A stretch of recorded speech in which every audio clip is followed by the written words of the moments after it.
At the school, with the tension of exam results in the air, the girls are on a lookout mission for Aijō. He's on a quest to find his lost phone, which he eventually locates in the classroom.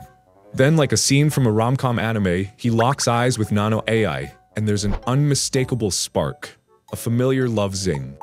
Aijō, feeling bold, invites her to check out the results together. But Aijō, cool as a cucumber, declines his offer, already confident about being at the top of the leaderboard. Reunited with his crew, Aijō congratulates the girls on their scores and notices Ei's name shining at the top. Intrigued, he probes the girls for info. Ei's rumored to be more robot than human, thanks to her Einstein-level brain and emotionless demeanor. It's like she's a character out of a futuristic anime, minus the sci-fi gadgets. In a twist of fate, Aijō and Ai end up as science partners. Aijō is struck by the stark contrast between Ai's elegance and the girl's bubbly charm. Ai, practical as ever, sees no point in repeating experiments that have been done before. But in a moment as unexpected as a plot twist in a thriller anime, she helps disinfect Aijō's accidental cut with her saliva, leaving Aijō feeling like he's in an alternate reality. During lunch, Aijō, wanting to thank Ai, offers her a soda, hoping to spend some time together. Ai, though, declines, deeming it unproductive and valueless. Aijō's left wondering if the universe's soulmate matching system is glitching out. Later, at home, Ai is swamped with thoughts about the finger-sucking incident. In an attempt to distract herself, she writes down the entire numbers of pi, but it's as effective as using a band-aid on a broken robot. The next day, Ai confesses to Aijō, but then swiftly rejects him when he accepts. The reason is because she wants to squash this feeling of love. Aijō, seasoned in the art of rejection, sees this as a new level in the dating game. He suggests a date to prove that love is more than just a teenage fad. A few days later, Aijō and Ai head to an amusement park for their date, a place where fun meets fantasy. First stop, the carousel. Ai is baffled. Why would anyone enjoy riding in circles on wooden horses? Aijō, embracing the moment, captures their day with his camera. Then it's time for the haunted house. Aijō's spooked by every shadow, but Ai's as unfazed as a character in a horror anime, casually remarking that it should be called a human house, because all the zombies are just humans. The teacups ride doesn't impress Ai either. Spinning in a giant cup isn't her cup of tea. The maze is next, where Ai's logic meets dead ends, literally. Finally, the Ferris wheel, where Ai's fear of heights surfaces. Aijō, ever the gentleman, comforts her, leading to an unexpected hand-holding moment. After their day at the amusement park, Aijō and Ai sit down to look at the photos they took. Ai, reflecting on the day, admits she had fun today, but didn't see any real value in their outing and apologizes. Aijō, understanding her perspective, starts to burn the photos as a symbol of moving on. But, in a surprising turn, Ai snatches the photos from the flames, realizing she's scared of losing the new feelings she's experiencing. She's having a real emotional moment, a significant change from her usual logical self. Aijō hands her his handkerchief to dry her tears. Ai then has a moment of clarity and confesses her feelings to Aijō once more, wanting to embrace the emotions she's been missing. Aijō, ready to shake hands, is instead pulled into a kiss by Ai.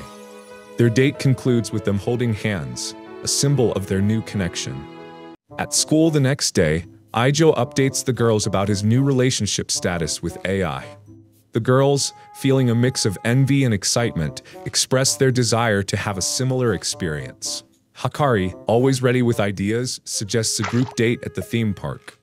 The girls are thrilled at the prospect of their own fun-filled outing. Karane faces her ultimate tsundere challenge at the swimsuit store. She's torn between her tough exterior and the desire to look cute for Aijō. After a mental tug-of-war, she picks a white swimsuit, thinking it might just make Aijō's heart skip a beat. The day of the theme park date arrives, and Aijō's jaw hits the floor at the sight of Ai, Hakari, and Shizuka in their swimsuits. Shizuka, in her school swimsuit, apologizes for her modest choice, but Aijō reassures her, admiring her humble approach. Karane, however, makes a shy entrance, wrapped in a towel, claiming she got a chill. Ai's practical mind suggests Karane warm up on the sun benches, a perfect setup for some sun-kissed moments. Now in the pool, Hakari's accidental fall leads to a chest-squeezing arm trap for Aijō. Not to be outdone, AI strategically places Aijō's hand on her chest, sparking a heated debate between the two over who's got the superior assets. This intense showdown sends Aijō into an overdrive nosebleed, knocking him out cold. As both girls attempt mouth-to-mouth, when their lips actually meet, they both freeze in a moment of awkwardness. Meanwhile, Shizuka finds herself helplessly adrift in a whirlpool, her floaty deflating, leaving her stranded in a watery dilemma. As the girls regroup to find a lifeguard for Aijō, they encounter three lecherous guests with wandering hands. One of them, overly eager, reaches for Hikari, but AI, with her quick reflexes, pokes his eyes out in defense. This provokes his friends, who demand retaliation. AI bravely offers herself up, urging Hikari to continue the lifeguard quest.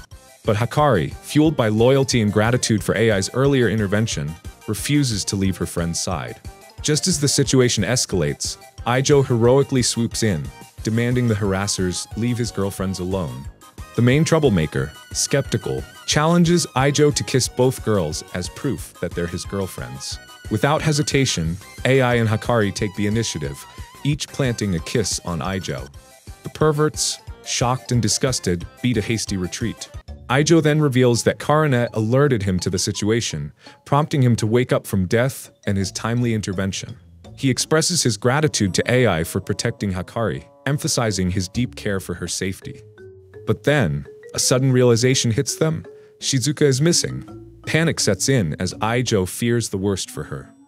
Meanwhile, Shizuka, isolated and helpless, finds her phone's battery dead. Her silent pleas for help go unnoticed, and despair sinks in. But then, she hears Aijō's distant calls. Summoning all her courage, she breaks her usual silence and shouts for him. Aijō, guided by her voice, rushes to her rescue, lifting her out of the water in a princess-like embrace. Overwhelmed with emotion, Shizuka impulsively kisses Aijō, a symbol of her gratitude and affection. As the group reunites, Aijō seeks a private moment with Karane, who's still hiding under her towel. He gently confronts her about her insecurities, intuitively knowing she's self-conscious about her swimsuit. Caught off guard, Karane admits feeling inferior to the other girls. Aijō, acting on impulse, removes her towel, revealing her charming swimsuit. Karane's embarrassment leads to a playful smack, but Aijō's sincere compliments about her unique beauty melt her heart. In a tender moment, they share a kiss, affirming their affection. The scene shifts back to the group, now united and ready to make the best of their day together. In the high-energy halls of the school, Aijō and his friends are on a pancake mission, the ultimate race against time. As they zoom past the chemistry lab, Aijō's eyes lock with a girl boasting a captivating figure. His heart skips a beat, feeling that familiar love zing. But before he can act, the pancake mission calls, and he's whisked away. The very next day, Aijō returns to the lab, curious about the mysterious girl. Instead, he meets Kusuri, a petite and energetic girl who greets him with a bright smile. She offers Aijō a flask of her experimental tea, followed by a potion she calls human magnet medicine. Intrigued, Aijō takes a sip, and suddenly, he's a human magnet. Metals everywhere cling to him. Kusuri, unfazed, mentions a minor side effect, 3 days of constipation. Then, she downs a magnet potion herself and gets stuck to Aijō in a hilarious display of opposites attract. Suddenly, Kusuri needs the restroom, but she's prepared. She's wearing diapers and takes care of business right there. After the magnetic attraction fades, Aijō finds himself seeing Kusuri in a new, adorable light. But then, Kusuri drops a bombshell. She spiked his tea with a love potion because she wants him to accept her feelings too. Overwhelmed, Aijō vomits, not in rejection, but in an attempt to rid himself of the potion's influence. He wants his feelings to be real. However, the potion's effects intensify, causing Aijō to convulse. Kusuri quickly administers an antidote, mouth to mouth, in a desperate attempt to save him. Once the potion's effects dissipate, Aijō realizes his feelings for Kusuri remain. She then nervously confesses her love again, and then, in a twist, her appearance changes.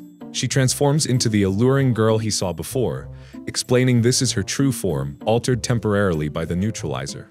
It turns out her quest for immortality left her stuck in a child's body. Aijō, understanding she's indeed his soulmate, joyfully accepts her confession. Aijō faces the challenge of introducing Kusuri to the girls. Eager to make a good impression, Kusuri presents them with custom-made drugs, tailored based on what Aijō has shared about them. But her well-intentioned gifts hit a sour note, especially with Karana, who feels her insecurities are being targeted.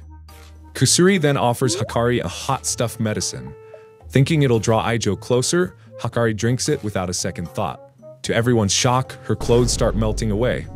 Aijō quickly lends her his gym clothes, and Hikari finds herself unexpectedly enjoying the scent of Aijō's sweat-infused attire, thanking Kusuri for this bizarre turn of events.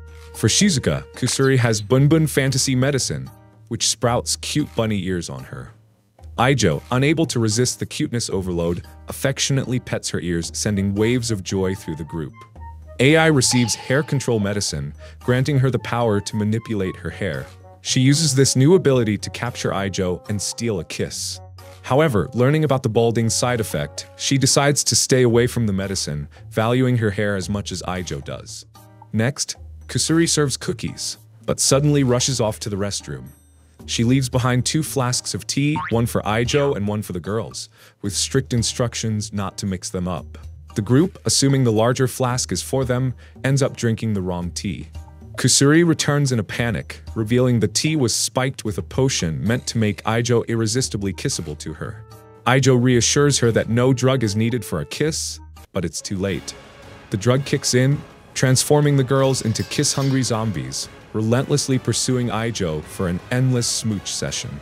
Kusuri explains their minds are now fixated on kissing Aijō, and if caught, he'll be locked in an eternal lip lock with them.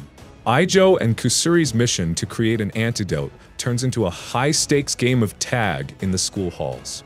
Cornered by the love-struck girls, Kusuri frantically searches her lab coat and pulls out a vial of melt-your-face-off medicine. Knowing it's too dangerous to use on her friends, they decide to take a detour. Suddenly, they're stopped by the vice principal for running in the halls. In a moment of panic, Kusuri spills the vial on the vice principal's face. Fortunately, her thick makeup acts like a shield, sending her off in a frenzy to fix her face. With the coast clear, Aijō and Kusuri dash off, with Aijō realizing the girls have split up to chase him. He tells Kusuri to split up as well, hoping to divide their attention. Aijō's sprint is cut short when he sees Shizuka trip and fall. Forgetting she's under the potion's influence, he rushes her to the nurse's office. But Shizuka, still in her zombie state, leaps onto Aijō in a flurry of kisses. In a swift move, Aijō manages to hang her on a clothes hanger, promising to return with the antidote. He then dashes off, leaving Shizuka dangling but safe. As Aijō continues his escape, he's tackled by Hikari and Karana. In a scene straight out of a wrestling match, Karana uses Hikari as a human projectile, pinning Aijō down. The girls, in their potion-induced frenzy, begin to kiss him. Unable to overpower both, Aijō feels trapped. But then, a moment of inspiration strikes. He cleverly maneuvers them to kiss each other, providing him with the perfect opportunity to slip away. Aijō's quick thinking turns the tables, allowing him to continue his quest for the antidote. When he reaches the lab, Aijō discovers EI has already taken over the place. He quickly ducks into a locker for cover, only to find Kusuri already there hiding. Kusuri, in a panic, suggests Aijō lure EI away. But Aijō, aware of AI's sharp intelligence, knows this plan is too simple to work. As tension mounts, Kusuri breaks down, regretting her habit of pushing people away with her drug experiments and vowing to quit. In a surprising twist, she finds an emergency neutralizer vial. Aijō, thinking to use it on AI, is stunned when Kusuri drinks it herself. Kusuri, now in her normal form, believes she can sneak up on AI. However, her plan fails spectacularly and AI captures her instead. Aijō seizes the moment to escape, finding refuge in a nearby closet. But AI, fueled by the potion's power, rips off the closet door. The scene turns comical as AI smothers Aijō with kisses. In a twist of fate, Kusuri, now back to her small form, rushes in with the antidote, saving Aijō. He reveals his strategy, stalling AI long enough for Kusuri to shrink and free herself. With the chaos subsided, Kusuri administers the antidote to the others. Hikari and Karani, now conscious, are embarrassed, claiming to have no memory of their aggressive actions. Kusuri apologizes for the mayhem, but Aijō reassures her with a heartfelt promise. He vows to love and support her, even if she continues her drug making, because that's what he admires about her. Touched by his words, Kusuri expresses her love for Aijō, sealing their bond with a kiss. And that's a wrap on today's wild ride for this anime. If you thought today's episode was as crazy as a cat in a yarn store, smash the like button, hit subscribe, and ring that bell for more zany adventures. See you in the next video.